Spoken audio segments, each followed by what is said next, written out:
नमस्कार, आप देख रहे हैं व्यू न्यूज पावर्ड बाय विनय उजाला। आइए नजर डालते हैं आज के कुछ मुख्य समाचारों पर।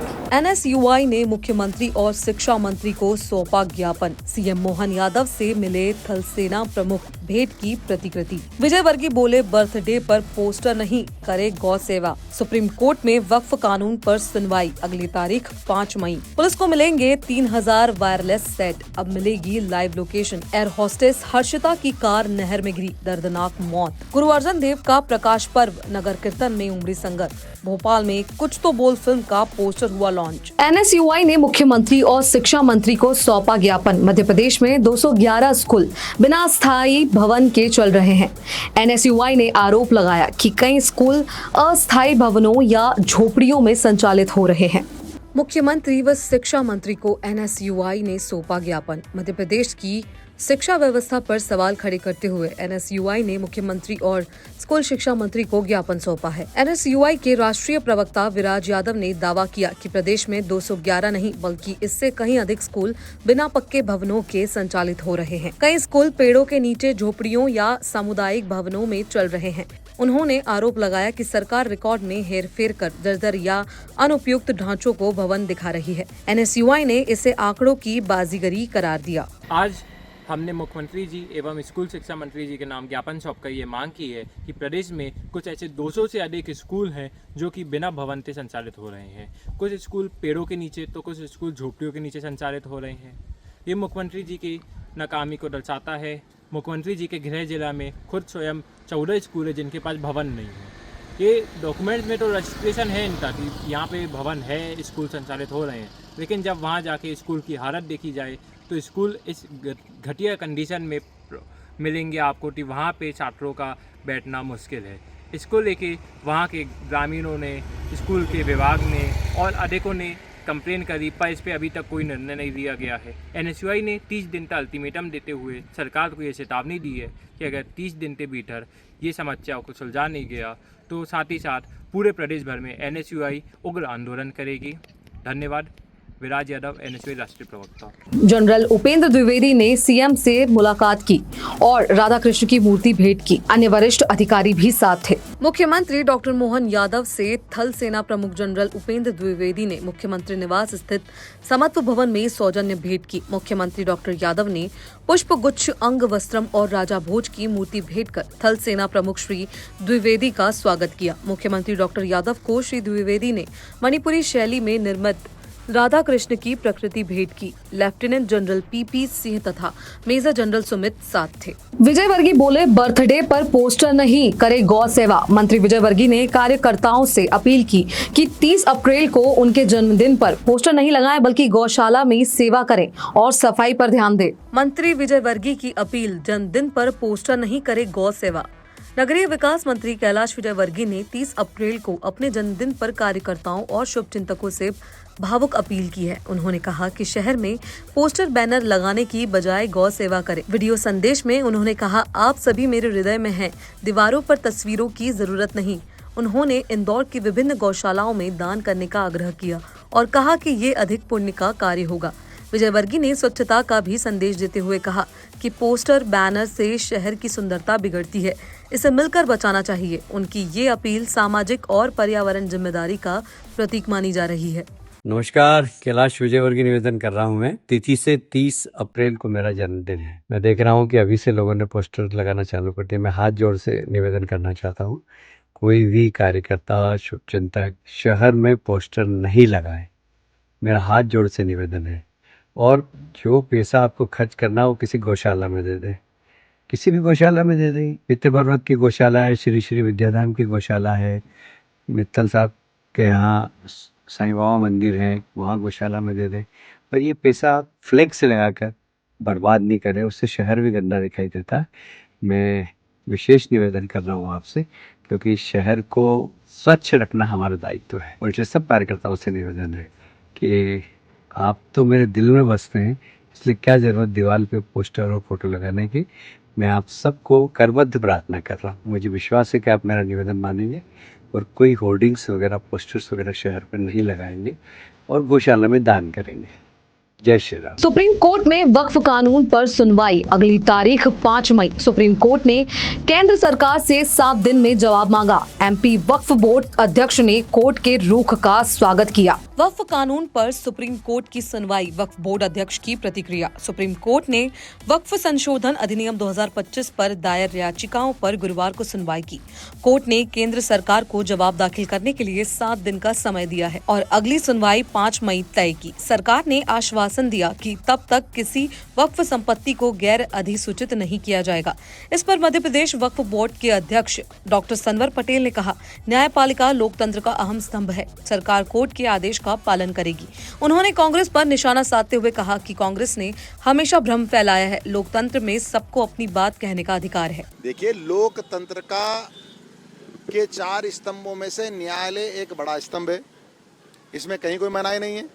और अगर याचिकाएं लगी है और सुप्रीम कोर्ट ने कहा है कि सरकार अपना जवाब दे 7 दिन में, तो सरकार जवाब देगी, इसमें कोई नई बात नहीं है। देगी सरकार जवाब, लगता है आपको? अरे देगी साहब, 100% सरकार जवाब देगी, नहीं क्यों देगी।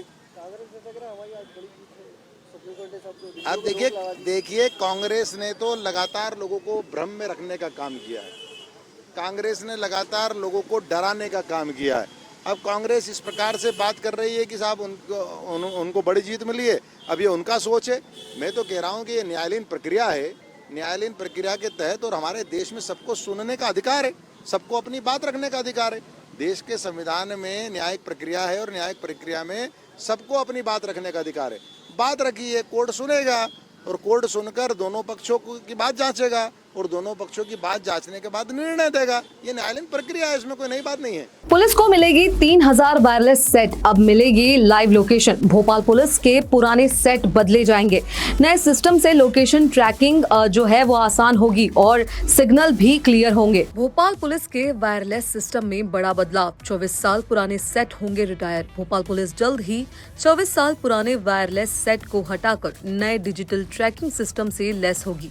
करीब 33 करोड़ की लागत से खरीदे गए इस सिस्टम में 3000 walkie talkie, 450 vehicle mobile set और 60 बेस रेडियो शामिल हैं। पुराने सेट में खराब ऑडियो और सीमित कनेक्टिविटी की दिक्कत थी, जबकि नए सिस्टम में मोबाइल जैसी साफ आवाज, लाइव लोकेशन ट्रैकिंग और 1000 तक टॉक ग्रुप की सुविधा होगी। इससे झूठी लोकेशन देना भी संभव नहीं होगा और यदि कोई सेट खो जाए तो उसे कंट्रोल रूम से रिमोटली बंद किया जा सकेगा। एन्क्रिप्टेड कोडिंग के कारण अब पुलिस की बातचीत कोई हैक नहीं कर पाएगा। पुराने सिस्टम की तकनीकी खामियों और कंपनी के सहयोग न करने के कारण ये बदलाव जरूरी हो गया था। ट्रैफिक बीट प्रभारी डायल 100 जैसी यूनिट्स को ये सेट दिए जाएंगे, जिससे लॉ एंड ऑर्डर के हालात में बेहतर समन्वय हो सकेगा।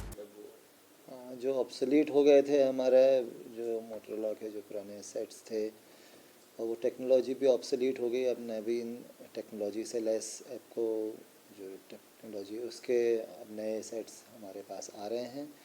लगभग 3000 करीब हमारे पास हैंड हेल्ड सेट्स और 450 के करीब हमारे जो स्टैटिक सेट्स हैं वो आ रहे हैं। और ये नवीनतम टेक्नोलॉजी से, डिजिटल टेक्नोलॉजी से युक्त हैं, जिसमें ज़्यादा चैनल्स बनाए जा सकते हैं, टॉक ग्रुप्स बनाए जा सकते हैं और इनकी सीक्रेसी और सीमलेस कम्युनिकेशन, ये इनकी विशेषताएं हैं, जिसकी भोपाल को बहुत ज़्यादा ज़रूरत थी। लंबे समय से इसकी मांग थी और हमारे वरिष्ठ अधिकारियों ने इसके त्वरित टेंडर प्रक्रिया पूर्ण करके अब इंस्टॉलेशन का कार्य जारी है और जल्दी ये हमारे पुलिस विभाग के पास आ जाएंगे सारे। एयर होस्टेस हर्षिता की कार नहर में गिरी, दर्दनाक मौत हुई। हर्षिता शर्मा की कार मवेशी बचाते वक्त कोलार नहर में गिरी। 2 दोस्तों को मामूली चोट, दोस्त के खिलाफ केस भी दर्ज किया गया। दिल्ली से लौटने की बात कहकर आई थी भोपाल। एयर होस्टेस की कार नहर से गिरी, उसकी हुई मौत। भोपाल के कोलार में देर रात एक i-20 कार नहर में गिर गई। हादसे में एयर इंडिया की एयर होस्टेस हर्षिता शर्मा की मौत हो गई, जबकि 2 दोस्त मामूली रूप से घायल हुए। बताया गया कि मवेशी को बचाने के चक्कर में कार फिसली। पुलिस ने कार चला रहे युवक पर लापरवाही से वाहन चलाने का केस दर्ज किया है। पोस्टमार्टम रिपोर्ट के बाद धाराएं बढ़ सकती हैं। परिजनों का कहना है कि हर्षिता कब भोपाल आई इसकी जानकारी नहीं थी। उसने भाई को कॉल कर बर्थडे सरप्राइज की बात कही थी।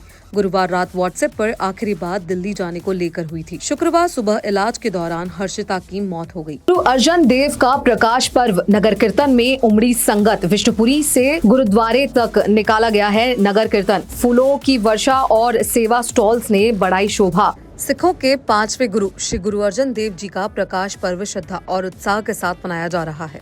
इसी क्रम में शुक्रवार को गुरुद्वारा विष्णुपुरी व सिख संगत द्वारा आदित्य नगर एबी रोड से गुरुद्वारा साहिब तक नगर कीर्तन निकाला गया।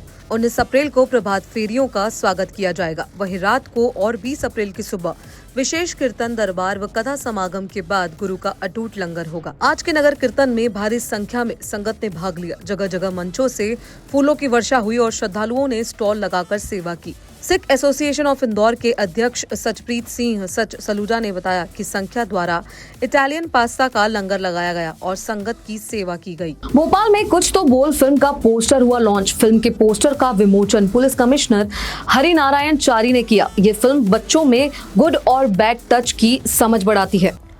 कुछ तो बोल का पोस्टर रिलीज, बच्चों को जागरूक करेगी फिल्म। भोपाल में फिल्म कुछ तो बोल का poster police commissioner Harinarayan Chari मिश्र ने लॉन्च किया। उन्होंने कहा ये फिल्म समाज में जागरूकता लाने का काम करेगी। फिल्म गुड टच और बैड टच जैसे संवेदनशील विषय पर आधारित है, जिसका उद्देश्य बच्चों को आत्म अभिव्यक्ति के लिए प्रोत्साहित करना है।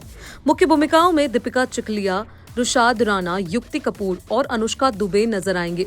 फिल्म का निर्देशन सुजित कुमार ने किया है और निर्माता है रामपाल सिंह पठारिया।